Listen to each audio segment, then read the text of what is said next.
Well, I said I'd do it. I said I would review Super Mario Galaxy, and here I am to do that very thing. What's up, everybody? It's your boy Toxie Boyo, and yesterday I saw, 2 days ago, as of you watching this, I saw the Super Mario Galaxy movie. To preface, I know I didn't do a review of the Super Mario Brothers movie, so real quick, I liked it enough.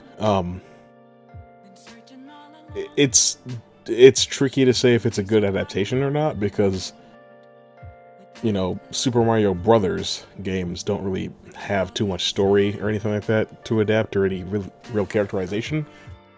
It's just Bowser steals the princess and you have to go save her. I don't love the isekai thing that a lot of these movies are doing nowadays, like Sonic's an isekai, the Masters of the Universe movies an isekai, Mario's an isekai. I think that idea is kind of tired. If you're gonna do a movie like this that's set in this fantastical world where you can eat a mushroom and double in size, why don't we just start in that world? We don't need a tether to reality. I just don't. I think that serves to waste time. But yeah, I mean, it was enjoyable enough. The first one, at least. I obviously loved it the most when things from the game were happening. When he's actually doing a stage, and wouldn't you know, that same concept is here as well. So the thing about the Super Mario Galaxy movie is that, based on its title and the fact that, like, oh, Rosalina's in this movie, you're like, okay, Mario Galaxy has plot, like Mario 64 has plot, like Mario Sunshine has plot. Like those, like, revolutionary 3D Mario games have story that can be adapted beyond just, oh, the princess is being captured again. They didn't do that.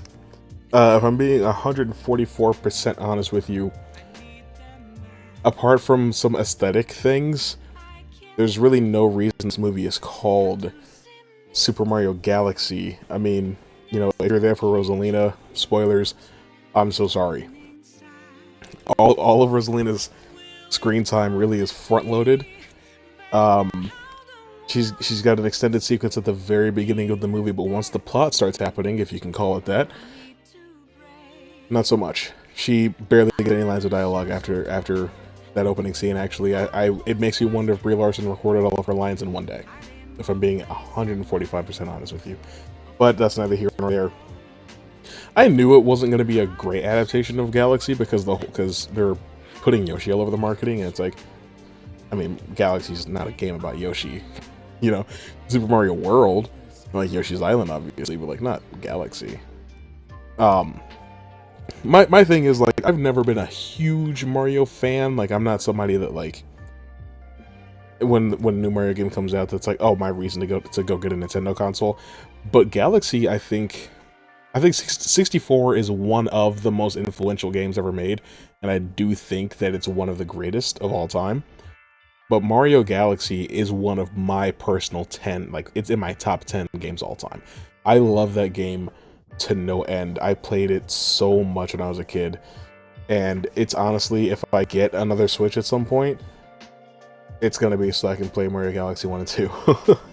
And it would be my first time playing 2, despite loving 1 so much. So I was sorely disappointed as a fan of Mario Galaxy to see how little this movie actually has to do with Mario Galaxy specifically. It's much less Super Mario Galaxy put to the big screen, and much more just a paint-by-numbers, very underwhelming, generic, and mostly predictable sequel to the first movie. Pardon the interruption, it's your boy Toxie Boyo, and I wanted to take a brief moment to let you know about the Toxic Touch Productions Patreon. I'm not currently monetized on YouTube, but I still want to bring you the best content that I possibly can. I want to make those videos that you love, and I want them to be the best that they can be. But I need a little help. That's where you guys come in. If you want to support me directly, you can head on over to patreon.com/ToxicTouchProductions, or click the link in the description or the pinned comment. For even just $5 a month, you can get your name included in the credits at the end of the video, gain access to exclusive channels on the Discord, and you get specialized merch at no extra cost. It only gets better as the tiers go higher. Go check it out. Thanks for listening, and thanks for supporting my dreams. Now let's get back to the video. Now you may wonder, why are you being so harsh on a kid's movie? Well, when I was a kid, we had movies like The Iron Giant, and Shrek and Finding Nemo. You know, just because a movie was for kids doesn't mean that it has to be bad. There are plenty of great kids movies, and a lot of really bad ones. I think that something happened, and it's funny that this is an Illumination movie that I'm saying this during the review of, but I think something happened after Despicable Me came out, and these studios realized they don't really have to try. You can make $1 billion with minimal effort in this landscape that we're in, and it works. I mean, the first Mario movie made $1 billion, and this one might as well, especially because kids love Yoshi. Speaking of other Nintendo characters, you already knew this, Fox McCloud is in the movie. I think it's cool, and I have to assume that the reason that they put him in is to build hype for a new Star Fox game, which would be great. If there's a Star Fox game and then inside of 1 year from now, I'll be very happy about that. That could also be something that would motivate me to buy a Switch. But as far as like a reason for that character specifically to be in the movie, there's not much of one. It's like, in a way, he's plot relevant, but it's also, and I mean, he's just there to fly, you know? It's not like, I mean, in Mario Galaxy, you can fly, you know? So it's not exactly something that, like, is earth-shattering as far as characters that you wouldn't expect to be in something. But, I mean, he's there and he's cool. Glenn Powell, I think, does a great job. On the topic of actors doing a great job, Charlie Day is still incredible as Luigi. I think that he largely puts these movies on his back. And that's one thing that, like, another thing that disappointed me is Luigi doesn't have much to do in the first movie, obviously, because, you know, they're trying to save him. And I understand wanting to flip your damsel in distress thing on its head, and instead of Peach needing to be saved, it's Luigi. Okay, I can get behind that. But my expectation with Luigi being in this movie as well, because he's not really in Mario Galaxy. It's not a it's a two-player game, but not in the sense that other Mario games are two-player. This is a two-player game in the sense that one player controls Mario and does all the Mario stuff, and the other player wiggles the Wiimote and collects cash.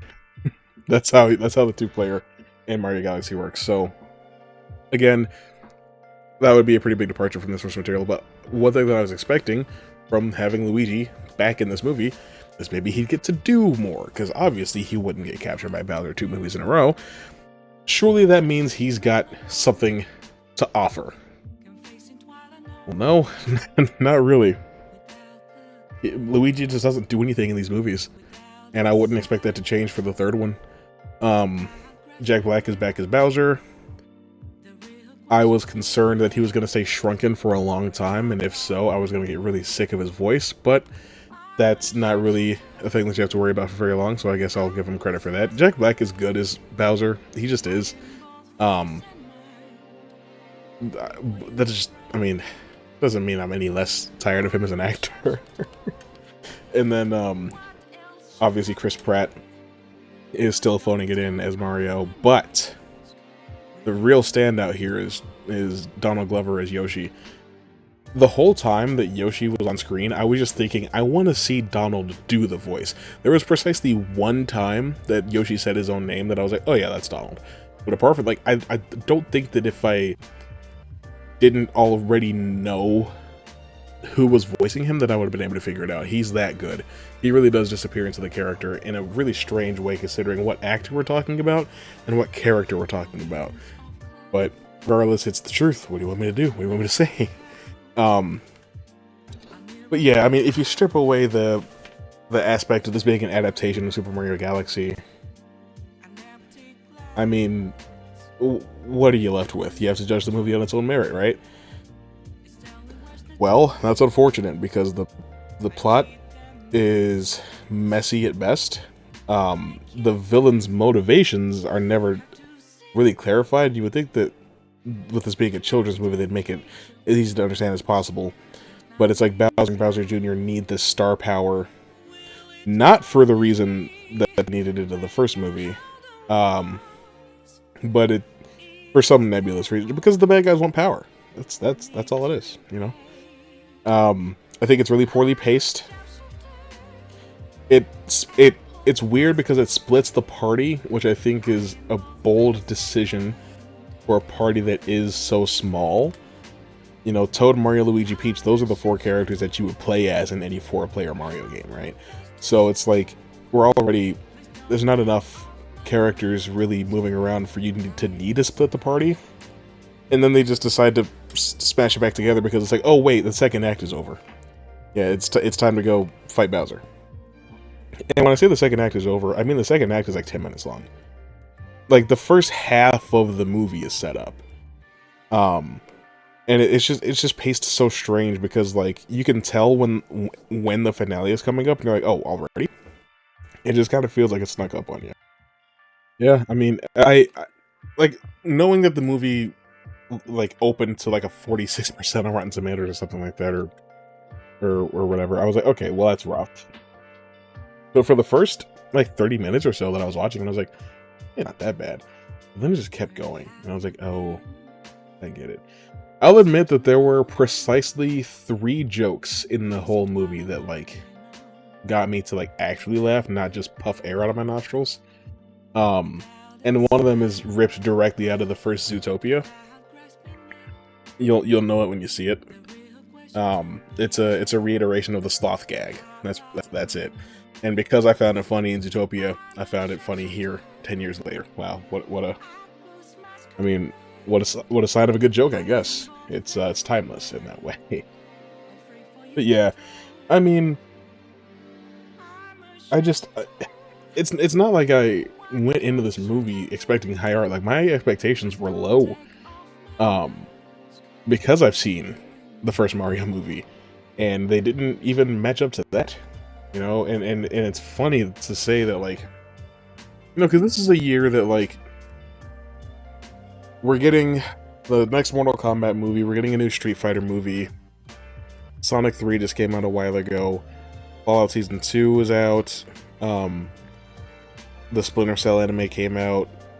There's so many video game adaptations out there, and as odd as it is to say, as someone who has not watched Fallout yet, the Sonic movies are like the most consistent video game adaptations that I've ever seen. Like, that, like, it's literally good movie followed by better movie followed by even better movie. And it's shocking. Because, like, Mortal Kombat, bad movie followed up by what's probably going to be another bad movie. Street Fighter does not look very good. The Last of Us Season 1, okay. Season 2, from what I hear at least, very weak in comparison. So, it's weird. It's weird. I think maybe it's a sign to stop adapting video games. But hey, that's never going to happen, right? I mean, are they ever going to stop adapting books? Alright. So, there's your answer. Anyway, if you want me to throw this thing into a 1 to 10 meter, that's a 3. I imagine that it's really good if you have a child to take to the movies. Hopefully it's your own child or a child that's at least related to you. Don't just take a random kid to the theater, okay? And I don't know. It's yeah, it's a kids movie, right? Like, don't, like, get off my ass. It's a kids movie. I know that, but kids movie doesn't necessarily have to mean bad. And I wanted just some dumb entertainment out of this movie. I didn't expect it to be high cinema, but like, it's barely even that. It's barely even that. But yeah, that's all I got. I might be back next week with The Drama, starring Robert Pattinson and Zendaya. We'll have to see how things shake out. But, I'll definitely be here for... Hey, what's coming out in the near future? Don't mind me while I figure this out live on camera. I could just pause the recording and come back once I have an answer. But what's the fun in that? I've never heard of any of these movies. Like, I'm looking at... Oh my goodness. Well, I'll be back with something at some point, I'm sure of it. I'm sorry. Let me read to you what I just saw. That time I got reincarnated as a slime, the movie. That just ruined my day. I'm gonna see you guys later.